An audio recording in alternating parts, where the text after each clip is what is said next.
Hi, Michelle. David. How are you? Thank you so much. You're Fabulous. amazing. I'm loving these trainings with you. So thank you for Thank you. what you're offering. So quick question. I'm going to stick with focus. I could sit here and talk to you all day long, but I'm going to stick with focus. So I have a full-time job, like where I'm a director in a hospital. So I have a lot of employees and tasks.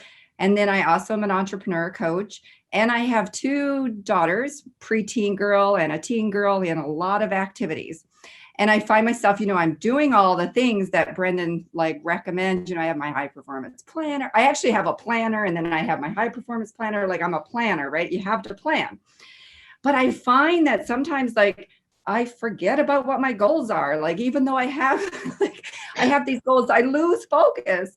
And so, like, do you have these lists for like all the different places, like your personal, your work, your home, your all the stuff? Like, how do you do that?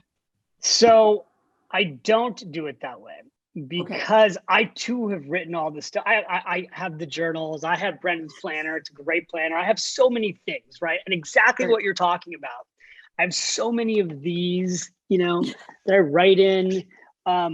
But what I do, I actually have a couple processes that are very simple. One is I have a journal at home that I write in every day. So that's where I do my personal talking to myself journal. This here is my work journal. Like, this is what I'm using when I'm working.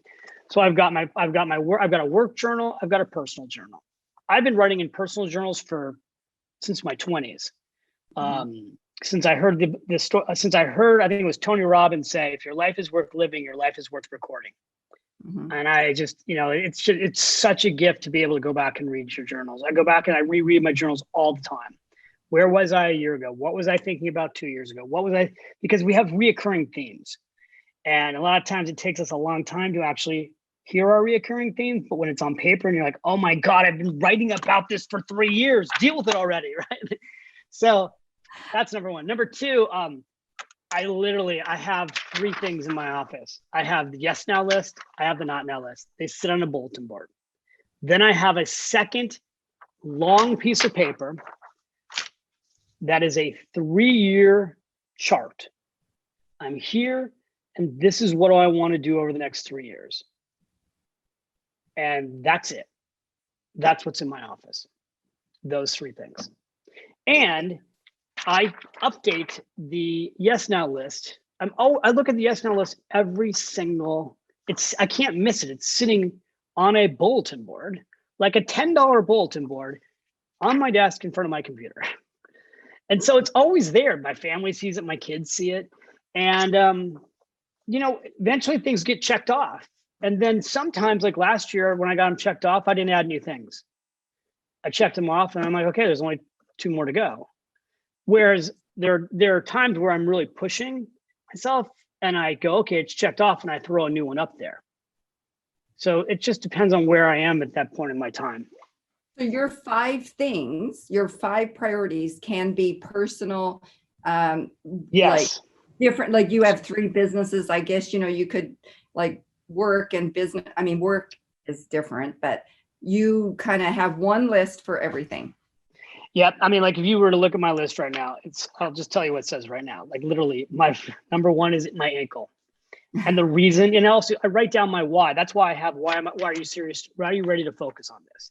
So, everything that I want for my life revolves around about being active. I moved to Europe so I could travel all over the world. I'm 54. If I can't walk, I can't travel with my wife the way I wanted to. So like super big clarity, like I want to be able to just go out and walk with my wife, but I really want to be able to ski in a year. I really want to be back on a bike. So I have like all the reasons why I need to do all this work. Like going to physical, I'm back going to physical therapy 5 hours a day. After a while, it is not fun and it is boring and it hurts. I'm the rehab director. So I actually am the rehab director. So I'm wow. Where are you located? I'm in Sandpoint, Idaho, northern Idaho. Yeah. Mm-hmm. No, and then everybody's so nice to me at this rehab facility, and they're all Italian. They all speak Italian, but some of them speak a little English with me. But I got huge clarity around the why. It's really important to dig in under the why. If you look at, so that's number 1. Number 2, I happen to be It's been a 6-month progress. It's been on the list from last year. It didn't get finished, but we've been working on the audio update to Smart Women Finish Rich. By the way, that project, the audio update to Smart Women Finish Rich, because I updated the book, and it's so much work to do these audiobooks, has been sitting on the not now list for 3 years. So it was important for me to do it, but it was not important enough for me to do it. But I never forgot about it. The reason the not now list is so important is that there are things you want to do. You don't want to forget about them. I knew I wanted to get it done, but it wasn't a priority the last 2 years. Finally, it wasn't a priority last year. It's going to get done in the next 90 days.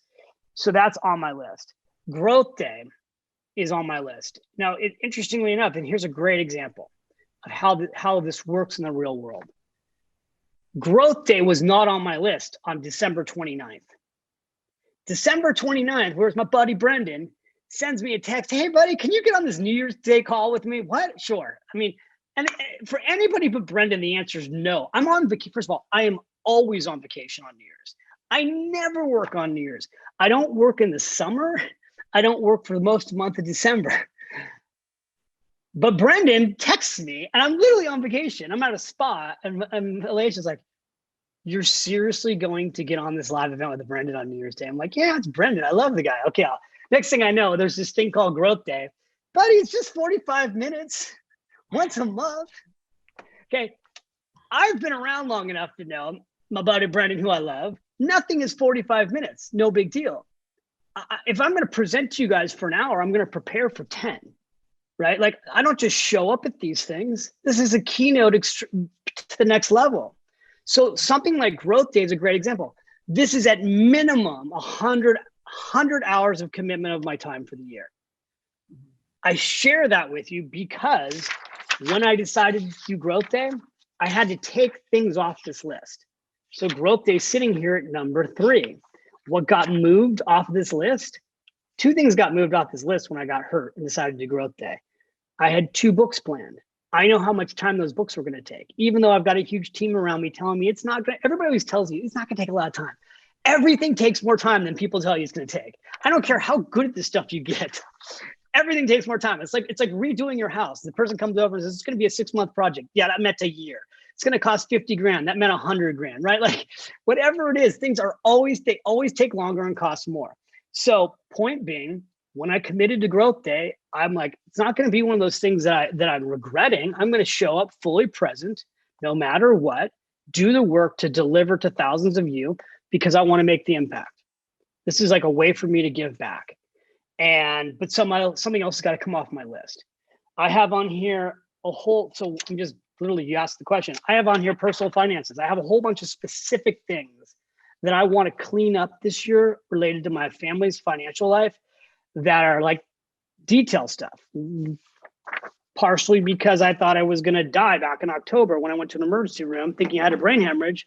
And I'm like, oh my God, like my wife needs to know where the will is and the insurance and all the stuff I talk about. So there's all these things that are personally related that are on this list that I want to have done this year. And the last thing is extreme family time with my parents and my friends back home. So I'm going home now to see my parents who finally got the vaccine, and I'm going to spend a month with my parents. They don't even know that yet, unless my mom's on this call. But I'm like, hey, I'm coming to visit you guys. But I'm going to spend a bunch of time with my parents because my dad's going to be 81 this month, and my mom is, well, my mom won't want me to tell how old she is, but she's also getting close to that age. So I'm going to go home. And so that's on my list. And so a bunch of things are over on the not now list. And once these things get done, then the not now list, there might be things that come over there.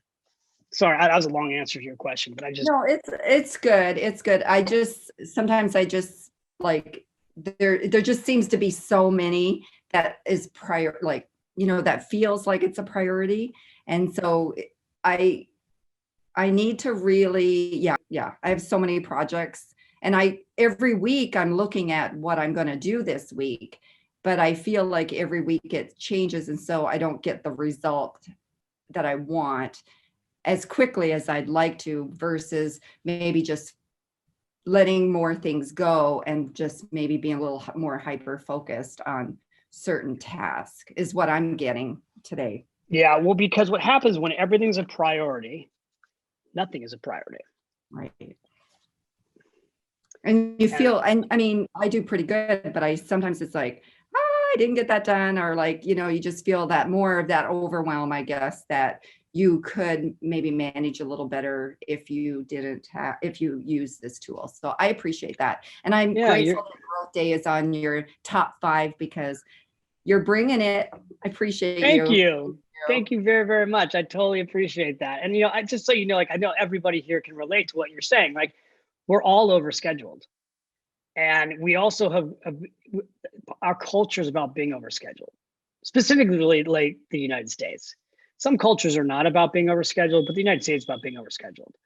And, but you don't have to buy into that. You can decide to change. And I think if I would look at all of this stuff as experimenting. You can experiment for 90 days. What if all these things weren't a priority? What if I could only have 3 priorities? What would the 3 be? And then just see if in 90 days does life feel better? Are you feeling more fulfilled, getting more things done? Are you happier? See what happens. This can be your day for personal growth. This can be that day you committed to and you remember and you go, that was the day I got myself a community. I got better coaches. I committed to making my life the absolute best that I could. This is that day. Make today your growth day. Click the button on this page and sign up right now.